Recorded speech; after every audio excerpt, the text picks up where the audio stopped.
Currently, I am as a consultant with Indian Stainless Steel Development Association, and I have retired from Steel Authority of India Limited.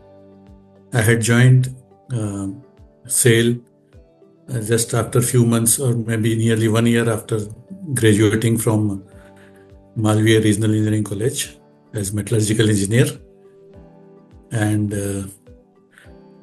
for 1 year, one campus interview was there, so joined one company there, and then SAIL. And since 1979, I was with SAIL till retirement, and had experience in different departments. Had training in Rourkela Steel Plant, then know-how training from the know-how supplier of Salem Steel Plant from France, and then in metallurgical services department, they used to call it. This department was responsible for quality assurance, quality control, and any local R&D within the plant. So I was in quality assurance, quality control, then ISO 9000.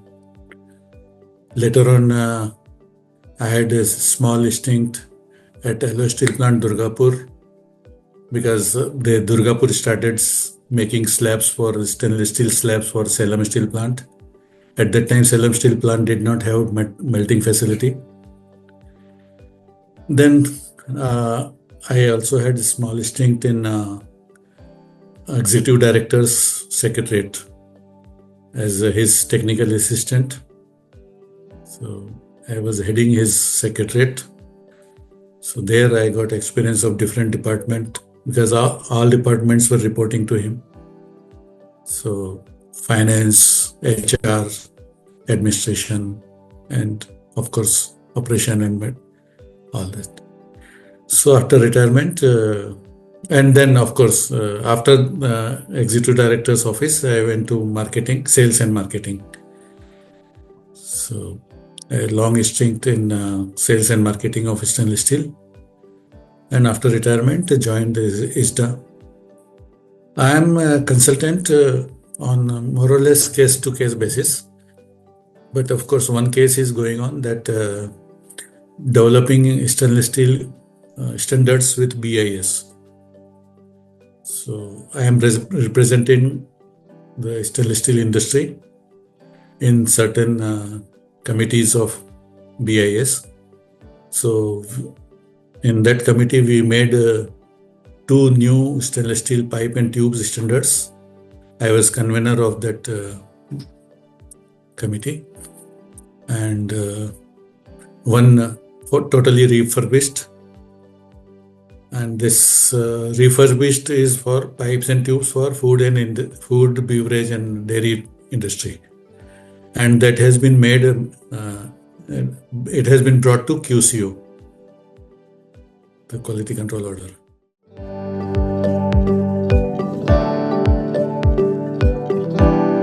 Stainless steel market in India is developing fast and will develop also in near future. This is my view. Stainless steel demand has been increasing in India for last so many years, more or less equal to GDP. It is following the GDP trend of India. And with a target of 5 trillion economy, definitely its GDP is also going to increase, and so the stainless steel market is also going to increase. If you see the per capita consumption in world, average is more than 6.5 or so. And India, it is nearly 3 or 3.2, or different figures are there. But if India has to become a developed nation from developing nation, it has to come to at least the average of world. So it will become nearly double. if everything goes as planned.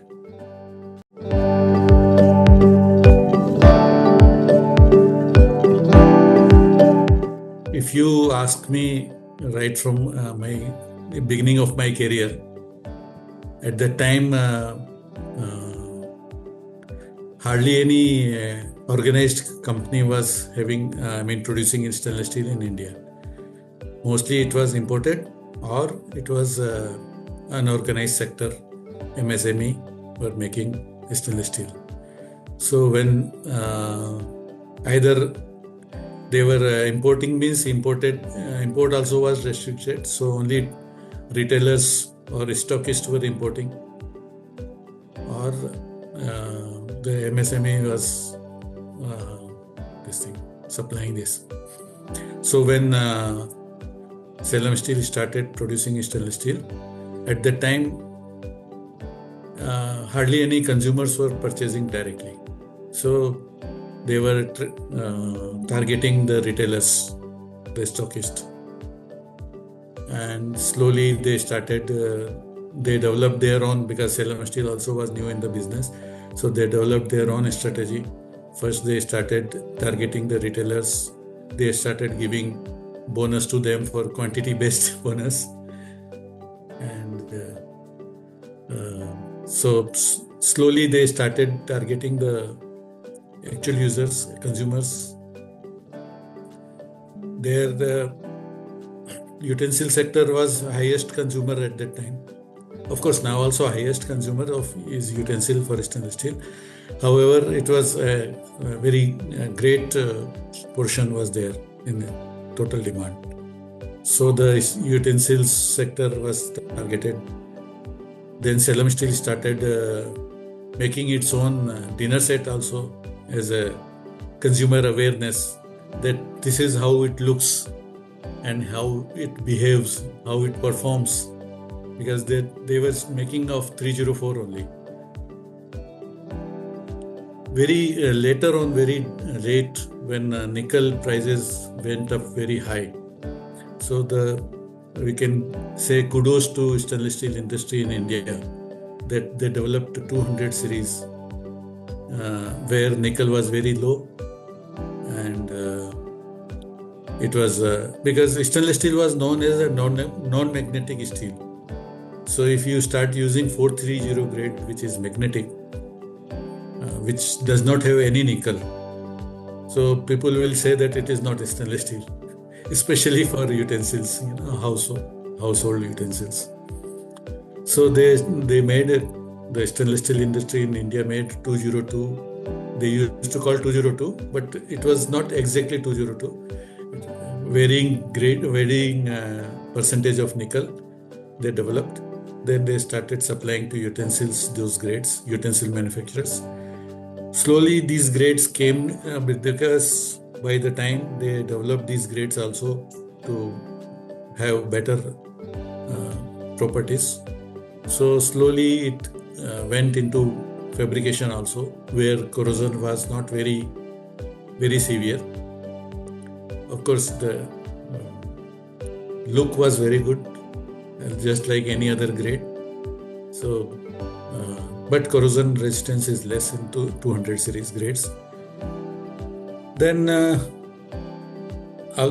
apart from that, we started targeting bulk producers, bulk users, like railways.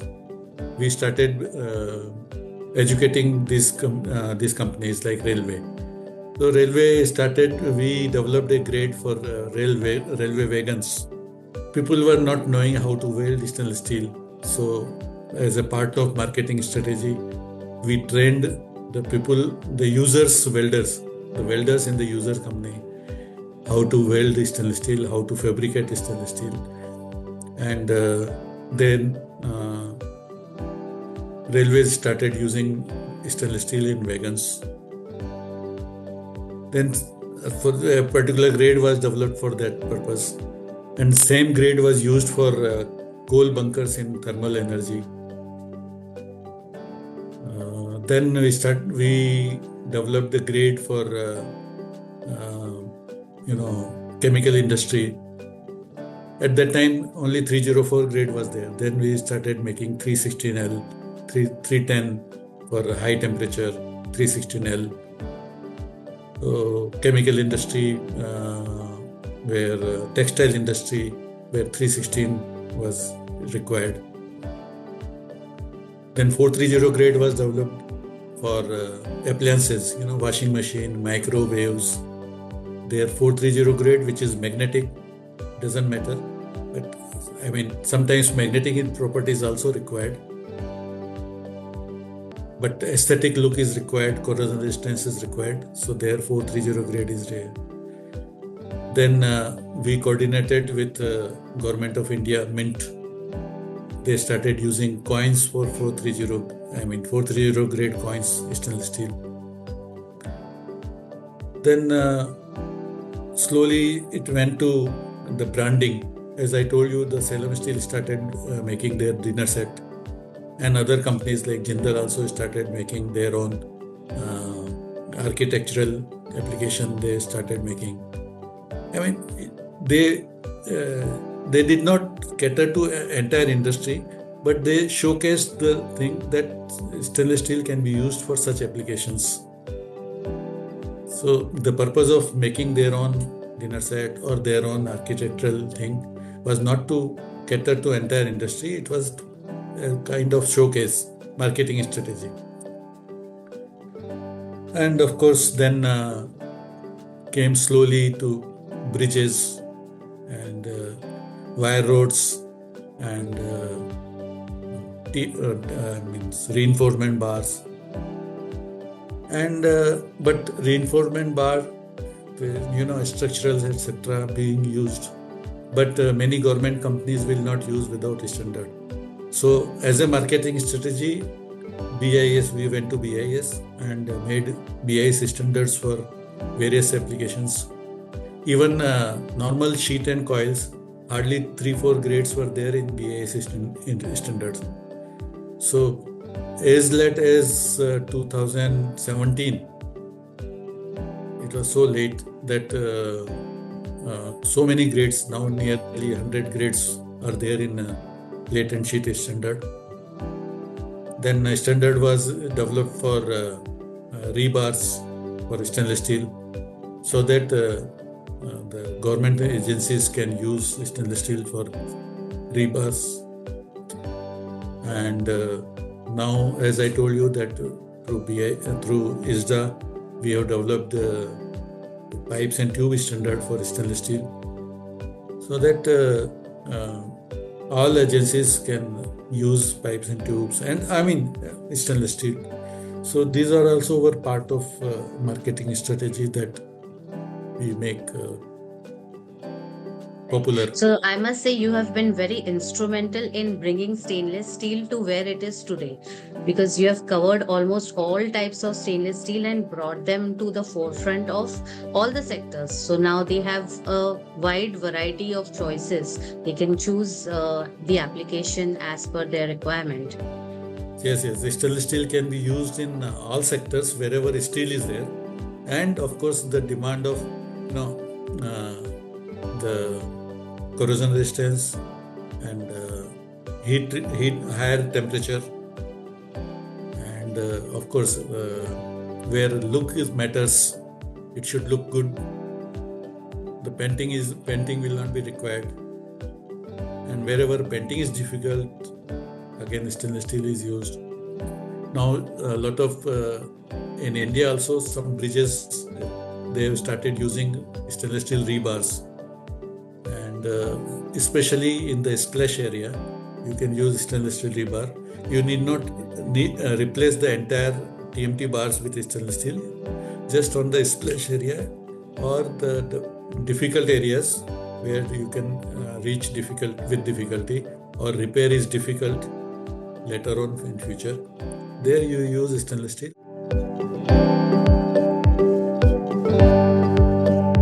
Product and market development, of course, is a very important aspect for this, because stainless steel is very new alloy, just about some 100 years old in the world, and in India it is comparatively much new. Earlier, hardly only utensils were being used of stainless steel. That also were, I mean, I am talking about 40, 50 years back. There were everything was imported and only utensils was there. Later on, different grades were used, and a special finish was developed. Like what we can say that for decorative applications. Now, if you see the lifts, different lifts are there. You can see different application. First, only number 4 finish we call technically, but you can say it is a emery finish. Emery paper, if you rub, that finish is there. We started that. Later on, we saw that people used to scratch it. Then scratch-free, scratch-resistant finishes were developed. So slowly, these things were developed. Then reduce the weight of metro coaches. We started using quarter hard, half hard, full hard stainless steel. So stainless steel as such, in the annealed condition, it is used generally. But if you use quarter hard, etc., hardness starts, and you can reduce the thickness of the material. So it becomes lightweight, and metro need very lightweight because it has to accelerate very fast and also stop very fast. So it has to be lightweight compared to other railways. So as I told already that for wagons 409 grade was developed.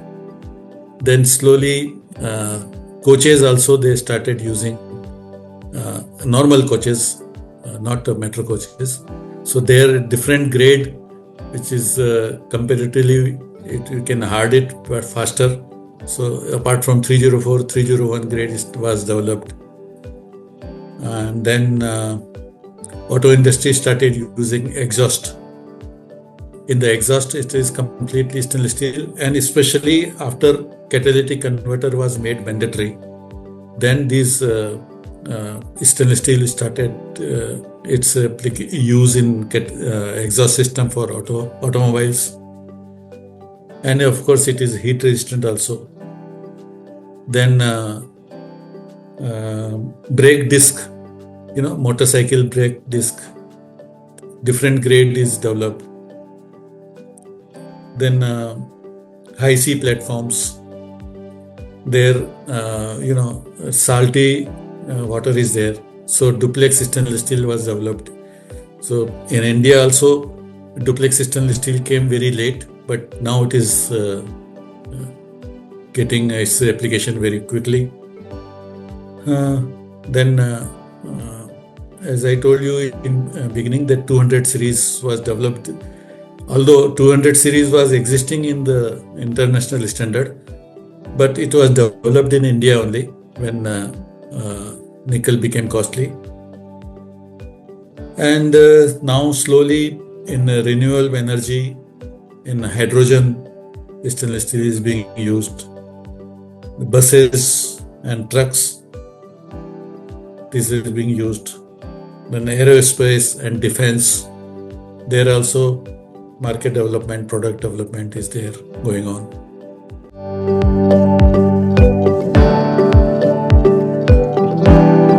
Customer relationship is very important, of course.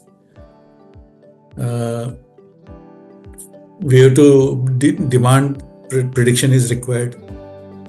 Very important how much demand we can do and how much how to develop the customers, because many customers are new to stainless steel. So the development was made. The import disturbs the domestic market. Lot of import is there. Of course, in late, China has been dumping. So anti-dumping duty was there. Government has supported there. Then logistic issues were there, supply chain management was important. Now traceability of material. So it passes through many hands. Now all users, all fabricators are not, they don't require in bulk. So the middlemen, retailers are very important. But many retailers are there, many hands, it passes through many hands. So the traceability of material is very important. If there is a problem at the end users, then we have to attend to the customer. So traceability is very important, how it was processed and all that. So that challenge was there.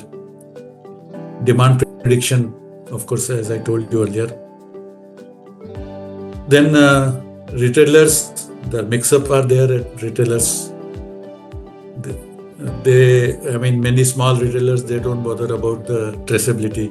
So that is a very challenging thing. Then training was given to many fabricators in India. So welding training, welding is not same as mild steel. It is not very difficult, but it is different than mild steel. So training was given to welding people.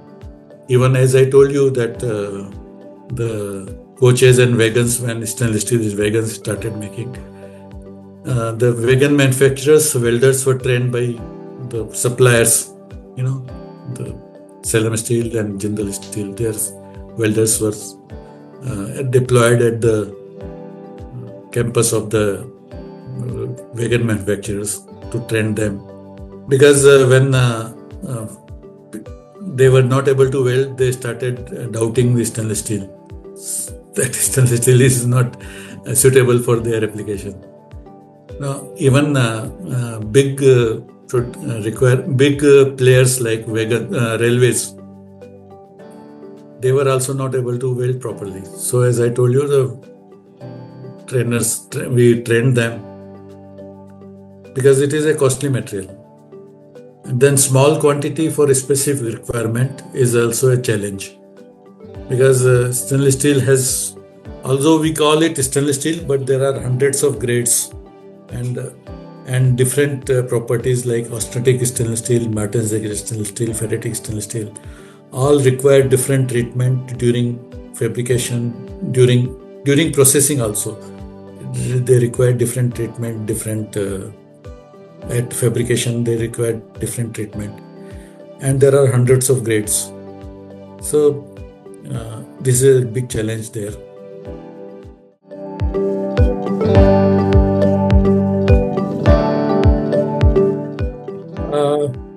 SAP is good in all aspects of industry.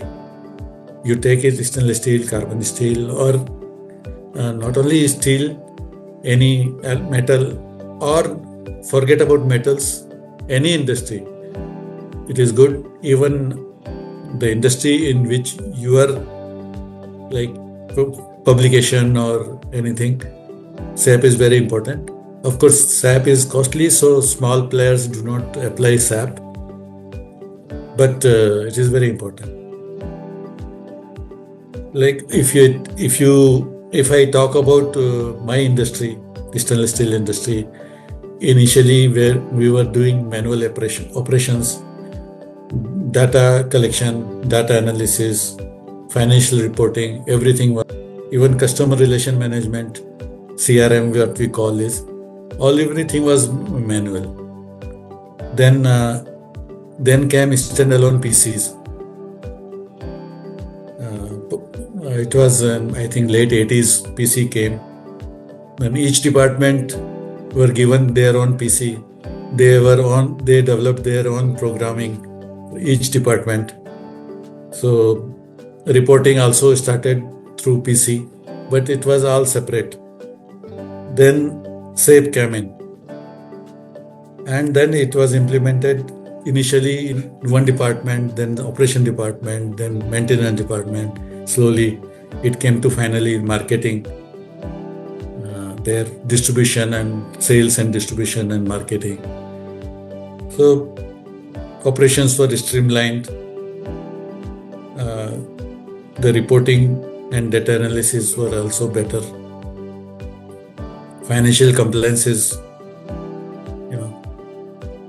then customer relation management also became much better, enhanced. Cost reduction by reducing waste.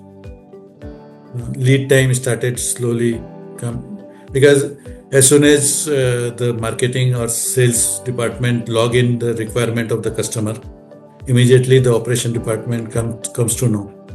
So lead period started coming down, turnover time, inventory control, everything improved.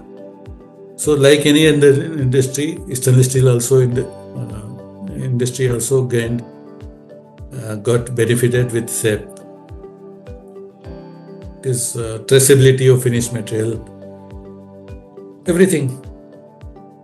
Right. improved. So it basically works across the supply chain for stainless steel. Yes. Right from started right from raw material, Yeah. or the arranging the finance, finally to the collection of the finance.